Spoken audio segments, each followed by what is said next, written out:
नमस्कार दोस्तों। उम्मीद है आपने हमारा पिछला वीडियो जरूर देखा होगा, जिसमें हमने आपको नारकंडा, सेब फैक्ट्री, सेब के बागान, सेब वैलीज सारी चीजें दिखाई थी। बीच में भाई लगभग 1 महीने का गैप हो गया, कारण हमारे परिवार के एक सीनियर सदस्य, हमारे फादर इन लॉ का देहावसान हो गया था। उसके लिए हम क्षमा प्रार्थी हैं, इसलिए 1 महीने बाद लगभग वीडियो डाल पा रहे हैं। उम्मीद है आप लोग हमें वही प्यार देंगे और हमारे इस 1 महीने के गैप को क्षमा करेंगे। आज के वीडियो में हम आपको नारकंडा की ही मशहूर 4 जगहें दिखाएंगे, जो कि अभी आपके सामने स्क्रीन पे आ रही हैं।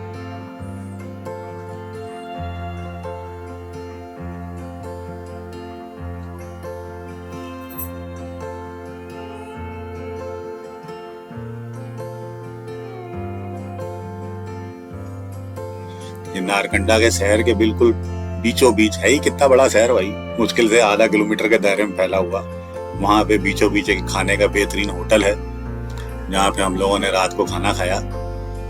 और ये नारकंडा से लगभग 3 किलोमीटर पहले ही एक होटल पड़ जाता है। बढ़िया होटल है, नया बना हुआ था, जिसमें सारा वुडन स्ट्रक्चर बना हुआ था।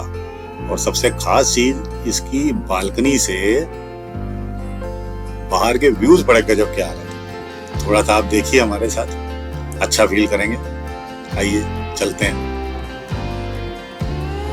प्लीज हमारा लाइक शेयर सब्सक्राइब सब करिए और कुछ ना कुछ कमेंट देते रहो भाई, मोटिवेशन मिलता है, पता चलता है देखने वाले हैं। व्यूज भाई साहब जानलेवा, मतलब बाहर निकलने का मन ना करे होटल से, वहीं चेयर डाल के बैठ जाओ। तो ये भाई आज की 4 जगहें हैं जहाँ पे हम आपको ले चल रहे हैं। ध्यान से देखिएगा। आखिरी में लैंडस्लाइड भी हो गई सामने, आखिरी में दिखाएंगे आपको कैसे जानलेवा होती हैं चीजें।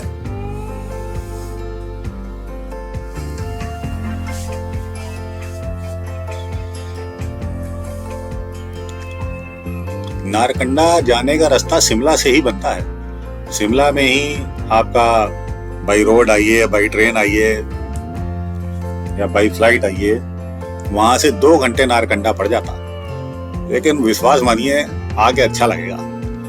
अब हम अपने होटल से यहाँ पे हाथू माता के मंदिर की तरफ जा रहे हैं, और चूंकि मानसून का समय है तो रास्ता देखिए आप, मतलब ऐसा लगता है स्पेशल सड़क हमारे लिए बनाई गई है, क्योंकि आगे पीछे और कोई तो है नहीं। अपने आप को हम रजवाड़े का महसूस कर रहे हैं, और ड्राइवर जो कि हम खुद हैं, उनको कह रहे हैं जरा गाड़ी आगे बढ़ा। ये एक पतला सा रास्ता कट रहा है जो कि नारकंडा मंदिर की तरफ जाता है, और ये रास्ता 6 किलोमीटर का है। और मुझे लगता है कि अब जब आप और आगे देखेंगे तो आपको लगेगा कि विंटर्स में यानी बर्फ के समय में आपको शायद ये 6 किलोमीटर पैदल ही चढ़ने पड़े। ये बहुत ही सकरा रास्ता है और पूरा बर्फ से ढका भी होता है। तो या तो वहाँ के लोकल एक्सपर्ट ड्राइवर्स की आपको मदद लेनी पड़ेगी या पैदल चढ़ना पड़ेगा। अपना मान थोड़ा मुश्किल है।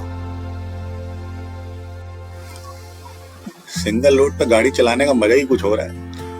हमारे वीडियोस की खास बात यही है कि ऐसा लगता है आप खुद ही ड्राइविंग सीट पे बैठे हैं या को पायलट की सीट पे। बाहर के नजारे देखिए, बादलों के ऊपर चढ़ते हुए। मतलब कहीं कहीं लगता है कि हे वक्त यहीं ठहर जा, हम यहीं अपनी जिंदगी गुजारें।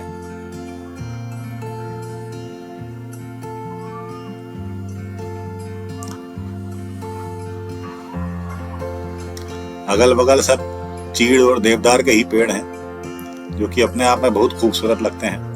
अब हम अपनी गाड़ी खड़ी करके यहाँ से थोड़ा सा पैदल रास्ता जाना पड़ता है मंदिर के लिए, बगल में ही है 100-200 मीटर। हाथू माता का मंदिर, जो कि मुख्य रूप से काली माता का मंदिर है, और भाई साहब क्या खूबसूरती से बनाया गया। लकड़ी और पत्थर का इतना बेजोड़ इस्तेमाल करा गया है और कई हजार सालों से टिका हुआ है। कहते हैं कि पांडवों ने अज्ञातवास का कुछ समय यहीं पे गुजारा था। आधुनिक समय में इसमें लकड़ी पे इतनी बेहतरीन कार्विंग करी गई है कि हम लोग की आंखें खुली की खुली रह। थोड़ा सा आप हमारे साथ मंदिर का भी दर्शन का आनंद लीजिए। काली माता की जय हो। काली माता के साथ ही यहाँ पे उनके 2 अन्य रूपों को भी दर्शाया गया है, सरस्वती माँ और लक्ष्मी माँ। अब आप हमारे साथ इन लकड़ी पे नक्काशी देखिए, इतनी महीन नक्काशी करी गई है। उस कारीगर को साधुवाद, उसने कितनी तन्मयता से बनाई होंगी सारी चीजें।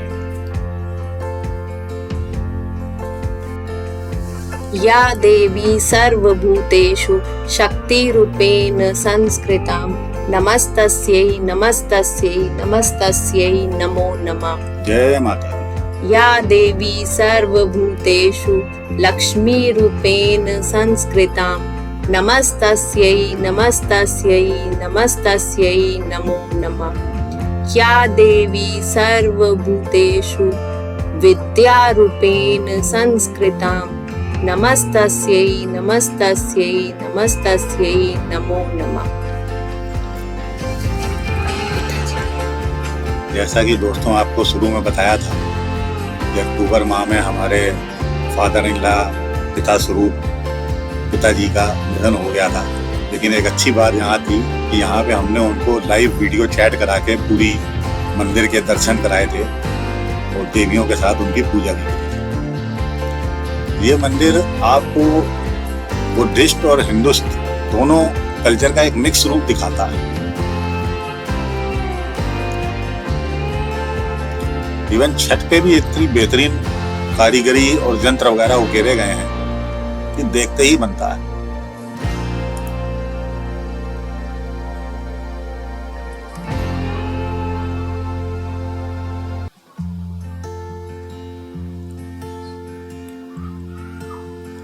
मंदिर के मुख्य द्वार पे मूर्तियां उकेरी गई हैं। इसके लिए बड़े धैर्य और संयम की जरूरत है और ऊपर वाले का वरद हस्त तो चाहिए ही। लेकिन कमाल है, इंडिया में इतनी खूबसूरत जगहों का जिक्र नहीं होता, जबकि ये मंदिर यहाँ पे हजारों सालों से विद्यमान है। ये मुख्य रूप से नारकंडा के लोगों की स्थानीय देवी के रूप में जानी जाती हैं और यहाँ वार्षिक मेले का भी आयोजन होता है।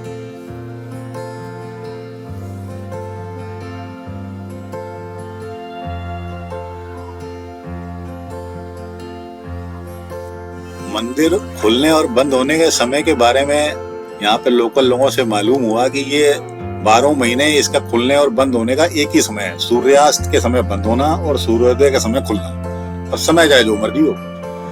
बाहर की तरफ आप जो बाहर छालने टंगी देख रहे हैं, ये सूर्यास्त होने के बाद मंदिरों में जलाई जाती हैं, लेकिन तब मंदिर बंद हो चुका है। लेकिन मंदिर की खूबसूरती का एहसास और बढ़ जाता है।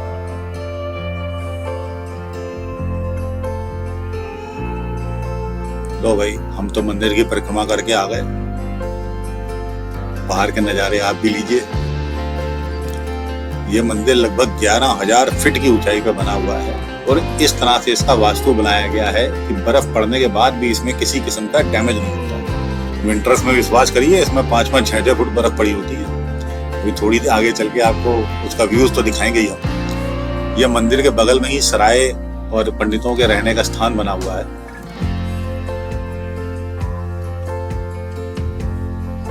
बर्फ के समय में आपको ऐसे मंदिर के नजारे और रास्ते नजर आएंगे, पूरा का पूरा बर्फ से ढका हुआ।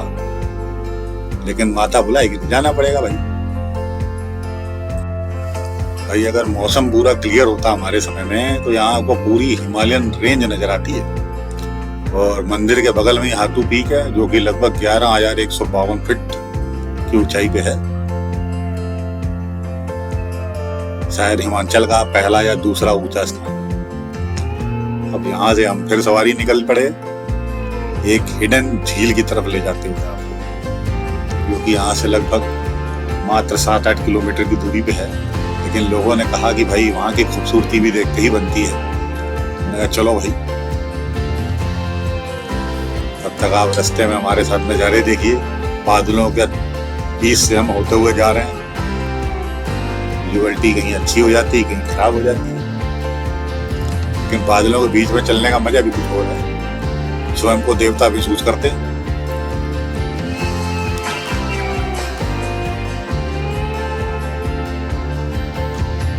तो भाई आपका सस्पेंस खोल देते हैं। झील का नाम है तानी जुब्बर लेक और ये उसी एरिया का फॉरेस्ट एरिया है ये आप गेट पे आप लिख ही रहे हैं।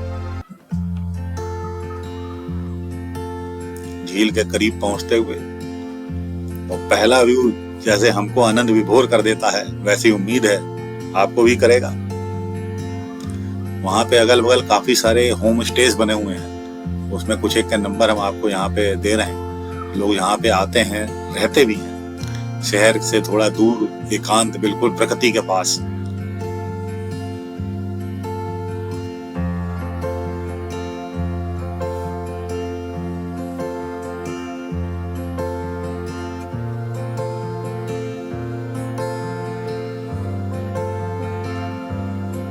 यहाँ पे थोड़ी देर रुक के उतरने के बाद सैर करने का मोह हम सवार नहीं पाए और आखिरकार थोड़ी बारिश के रुकने के पश्चात ही हमने यहाँ पे चहलकदमी शुरू कर दी।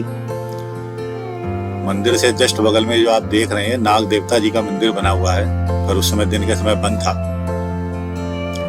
तो दूर से प्रणाम करते हुए हम लोग झील की तरफ बढ़ लिए।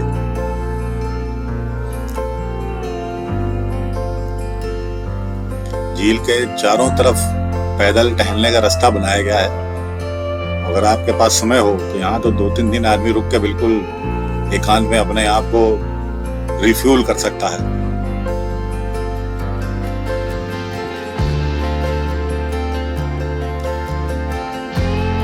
झील में आसमान और पेड़ ऐसे रिप्लिकेट होते हैं जैसे लगता है कि धरती और आकाश का मिलन हो रहा है।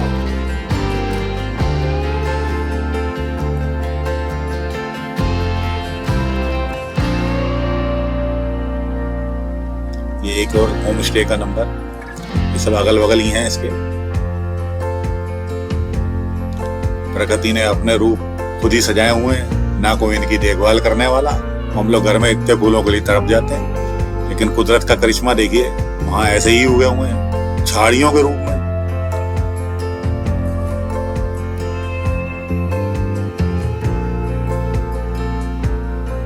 बगल ही यहाँ पे सेब के ही बगीचे वगैरह हैं। ये देखिए धरती और आकाश एक दूसरे में प्रतिबिंबित होते हुए।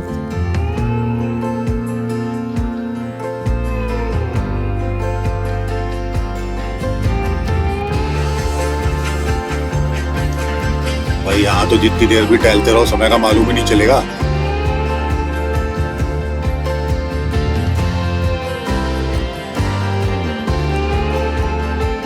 कुदरत ने ऐसे नजारों से हमको बख्शा हुआ है, पर हम ही लोग हैं अपनी शहरी दुनिया में फंसे हुए। वरना ऐसी जगह जाके लौटने का मन किसका करता है।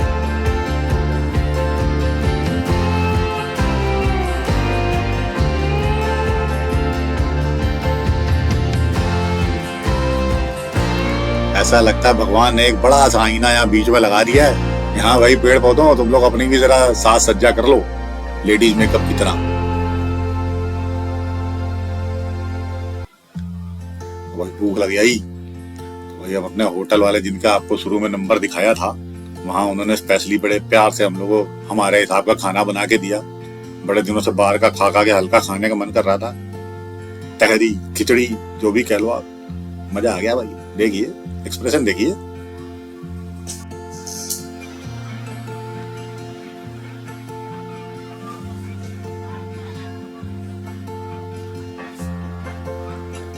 मैं हमारे एक ट्रैवल स्पॉट का निकलने का मन ही नहीं कर रहा। वो कह रहे हैं हम पूरा जो है फुटपाथ पैदल टहल के आएंगे तब बात करना चलने की। तो भला ऊपर वाले का उसने थोड़ी बारिश कर दी। हमारा ट्रैवल स्पॉट सब बीच बाद में छोड़ के कह रहे चलो अच्छा प्रोग्राम अगली बार के लिए।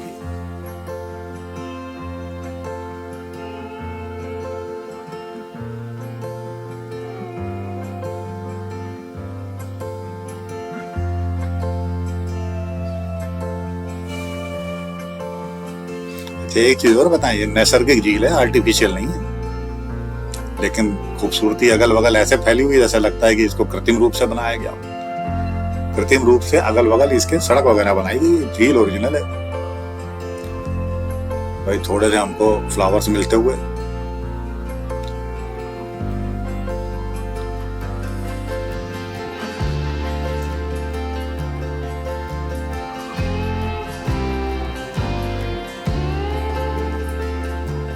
विंटर्स में झील में भी बर्फ की पतली परत जम जाती है। और यहाँ से भाई हम अपने अगले डेस्टिनेशन की तरफ चल रहे हैं। हाँ, नाम नहीं बताएंगे, थोड़ा सा रुक जाओ, बीच में एक बढ़िया चीज हो रही है। मानसून के मौसम में आएंगे, कुछ तो समझना पड़ेगा, थोड़ा सा आगे बढ़ो, आएगा समझ। चलिए हमारे साथ आइए। ओ भाई, लैंडस्लाइड हो गई हमारे सामने, आंखों के सामने। 2 घंटे ट्रैफिक जाम, सबसे आगे हमारी गाड़ी। माता के दर्शन करके आ रहे थे, बच गए। ऊपर वाले की बड़ी अनुकंपा रही। लोकल लोगों ने फोन वोन करके अपना जो क्लीनिंग मशीनें वगैरह मंगाई, और उसके बाद हम लोग आगे की तरफ बढ़े। तो एक खतरनाक मौसम में ये सब चीजें होती रहती हैं। तो इन सब चीजों से सिर्फ ऊपर वाला ही बचा सकता है, अपने हाथ में कुछ ना। 2 घंटे के जाम के बाद भाई हम आगे निकलते हुए, शुक्र इस चीज का कि कोई जान माल का नुकसान किसी का नहीं हुआ। ऊपर वाला अपने भक्तों का ध्यान रखता ही है, सभी भक्त हैं।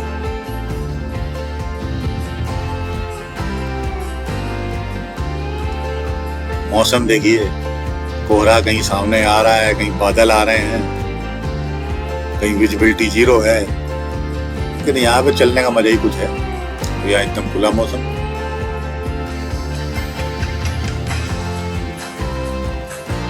क्या नजारे हैं भाई। यहाँ से हालांकि हमारा नेक्स्ट डेस्टिनेशन तीर्थन वैली में है, और 3 स्पॉट्स हैं उसमें मुख्य रूप से, जिबी, सोजा और जरोली पास।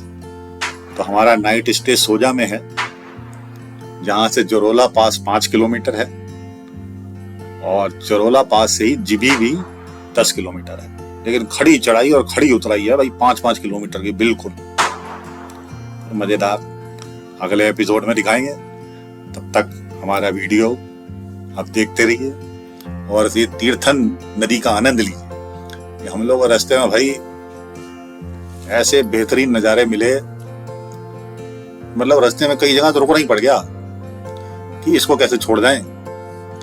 हम लोग रास्ते में कई जगह उतर के तीर्थन नदी के साथ फोटोग्राफी करे हैं, सेल्फी लिए हैं, कि मानसून के समय में ही ऐसा प्रवाह मिलेगा।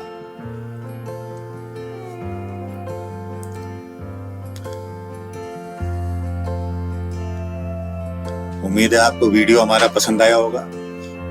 प्लीज इसको लाइक, शेयर, सब्सक्राइब सब करिए, अपने दोस्तों को भी बताइए, और हमारे साथ ड्राइवर सीट पे या को पायलट सीट पे बैठ के सफर का आनंद लीजिए।